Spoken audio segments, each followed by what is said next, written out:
Bonjour tout le monde, je suis contente de vous retrouver. Donc nous voilà sur de nouveaux podcasts que je vais poster de plus en plus. Donc ça s'appelle Bonjour cher mental. Nous allons voyager dans le mental pour voir un petit peu les pensées qui s'y trouvent, pour voir les accompagner, voyager avec elles et les laisser partir tranquillement. Voilà. Une petite méthode que j'ai canalisée, que je vais sentir le faire. Donc voilà, je le propose. Donc, la, la communication aujourd'hui avec le mental que j'ai pu avoir ce matin, c'était être ou ne pas être. Telle est la question. Quelle que soit la situation, les personnes qui passent dans nos vies, les expériences, absolument toute chose nous permettent d'être. Ce n'est pas fait pour souffrir, ce n'est pas fait pour perdurer certains mécanismes, etc. C'est vraiment fait pour nous permettre d'être. Au niveau mental, savoir, nous savons que nous sommes amour et les expériences nous permettent justement, nous donnent l'occasion, l'opportunité de, de pouvoir être tout simplement. C'est la seule phrase la plus simple à dire. Nous sommes, je suis et quel comportement que je vais adopter face à cette personne, quel comportement que je vais adopter face à une situation. Donc, surtout quand on est sous stress, d'accord, que cela fait remonter en nous des mémoires du passé ne nous appartenant pas, ou nous appartenant par rapport à l'enfance et tout ça. Donc effectivement, quelle mémoire que nous allons, quel comportement que nous allons adopter face à toutes ces expériences et ces personnes. Être ou ne pas être. Serais-je dans la bienveillance, dans la compréhension, dans la compassion? Vais-je agir avec le cœur? Mais pour cela, suis-je déjà consciente ou conscient des mécanismes, des mémoires du passé, du système d'héritage qui m'influence et qui joue à travers moi, qui utilise mon humanité pour pouvoir s'exprimer parce que elle a ce besoin d'être entendue afin qu'on puisse lui apporter la lumière et la paix dont elle a besoin. Donc en jouant à travers nous comme ça, le fait d'être, c'est effectivement se rappeler que nous sommes lumière. C'est mettre en lumière les pensées qui passent dans le mental, être lumière, être amour avec la personne qui, entre guillemets, nous fait du mal, d'accord? Être amour, maintenant on va passer à ça. Qu'est-ce que ça veut dire être amour? Amour, c'est un très grand mot, avec plein de définitions, selon le degré de conscience qu'on a, selon la perception de la vie. Il y en a beaucoup qui disent que l'amour n'existe pas, il y en a d'autres qui parlent d'amour conditionnel, d'amour inconditionnel, il y en a qui disent l'amour humain, l'amour spirituel. Donc voilà, il y a différentes définitions. Face à quelqu'un qui entre guillemets me fait mal ou m'a fait du mal.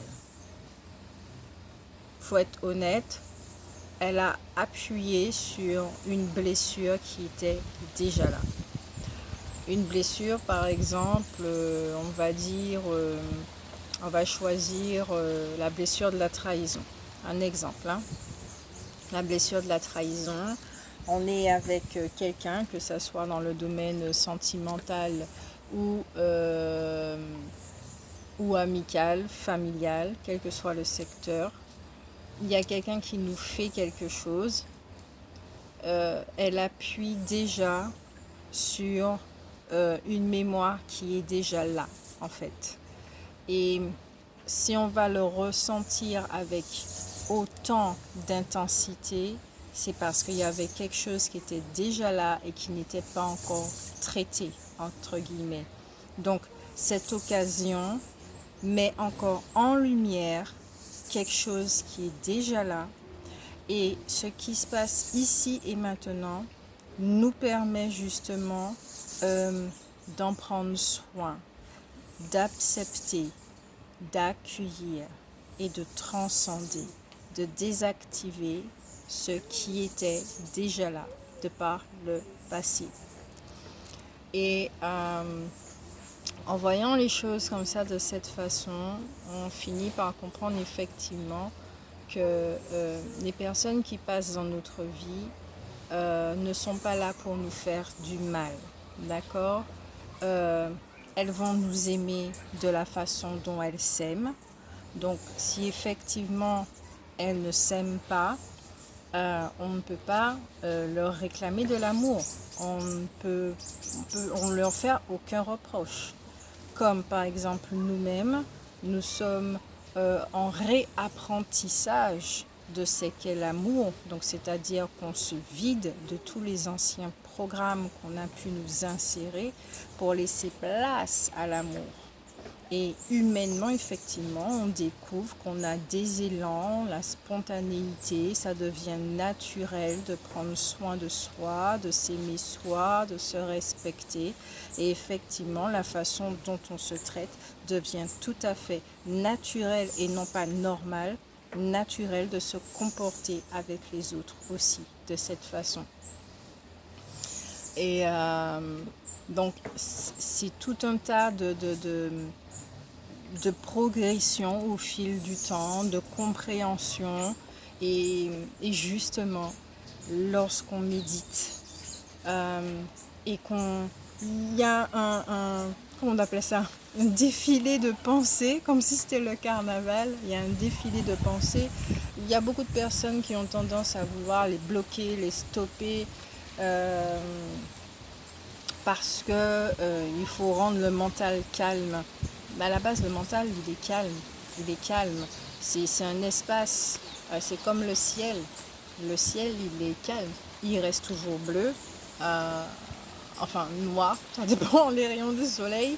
Voilà. Et les pensées sont vraiment des nuages. Les nuages. Donc, est-ce qu'une pensée reste? Non. On a la sensation qu'elle reste parce qu'on s'y accroche et qu'on lui donne vie à nouveau, mais elles ne font que passer. Et la méditation, j'expérimente la méditation de cette façon. Je laisse les pensées aller. Et quand il y en a une sur laquelle je m'accroche, je me dis, toi, je te regarde, je fais un petit tour avec toi, où est-ce que tu m'emmènes? Dans quel univers tu m'emmènes? Dans quel univers tu me transportes? Quel scénario que tu vas développer, etc., etc. Et ça me permet de voir en même temps qu'il y a de nombreuses pensées qui ne m'appartiennent pas. Donc, je n'ai pas à les alimenter. Bon, moi, j'en suis consciente. Je deviens de plus en plus consciente. Comme par exemple, un exemple beaucoup plus intime, lors des crises de spasmophilie et d'angoisse que j'ai pu faire tous ces derniers mois et qui font que je suis ici dans un espace vraiment idyllique pour pouvoir me refaire et ne plus être sous cette tension, j'ai pu localiser, mettre en lumière des formes pensées de peur terrible, affectant effectivement le premier chakra, provenant du premier chakra, et qui était héréditaire, qui ne m'appartenait pas. Donc j'ai pu en discuter avec ma mère qui me dit oui, effectivement, c'est quelque chose d'héréditaire. J'ai dit ah, ben je suis contente. C'est que je suis capable de mettre ceci en lumière et d'y apporter de l'amour. Donc ça ne se fait pas un claquement de doigts, ça ne se fait pas aussi facilement parce que bon, les peurs, voilà, Je ne vais pas dire que je les gère, j'ai pas envie de les gérer, je les vis. Je les vis et je leur demande tout simplement qu'est-ce que vous attendez de moi? Qu'est-ce que vous attendez de moi? Et la même réponse revient tout le temps, de l'amour. J'ai dit ok de l'amour, mais à ce moment-là, comment je peux être? Et la réponse est toujours la même. Tu n'as pas à demander comment tu dois être, sois tout simplement. Et cette réponse m'agace à chaque fois, sois tout simplement. Parce que qu'est-ce que c'est être? Donc je vois effectivement que y a l'ego chez moi qui cherche à. Or, ce n'est pas de son ressort. Il s'agit de mon naissance. Donc, je reste là simplement à rien faire. Je vis la peur et je la laisse être la peur. Je lui donne l'occasion d'être. Et tout d'un coup, je ressens cet élan. Comme s'il y a quelque chose qui prenait cette peur dans ses bras et qui la rassure sans les mots, qui la dégonfle au fur et à mesure. La sensation de bien-être revient, le processus se termine et je peux passer à autre chose, avec une autre opportunité d'être. Donc, j'espère que ce petit podcast vous a permis de comprendre certaines choses. C'est un petit partage que je voulais faire avec vous, vraiment d'intimité et en même temps la vie en général, puisqu'on vit tous des situations qui font que nous rencontrons tous des personnes qui au départ énergétiquement ça match, c'est génial et tout, et après ça se finit en catastrophe. Donc je vais faire un autre podcast là-dessus parce que c'est vraiment très très intéressant à découvrir de nombreuses voies. Il n'y en a pas qu'une seule, voire différentes façons de penser. Et puis, donc je vais en faire plusieurs podcasts comme ça. Donc j'espère que celle-ci vous a aidé aussi à vivre la méditation autrement, sans forcément être comme ça, être rigide et mon Dieu, les pensées ne doivent pas exister.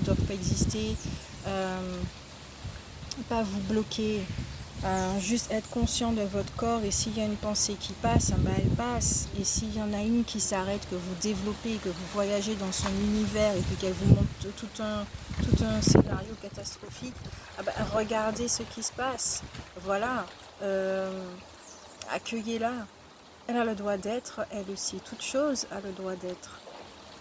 Soyez juste conscient de ce qui se passe, c'est tout. La méditation, elle permet ça, d'être conscient de ce qui se passe, d'être de plus en plus conscient de ses mécanismes, d'être de plus en plus conscient de son système d'héritage, afin justement qu'on lui dise,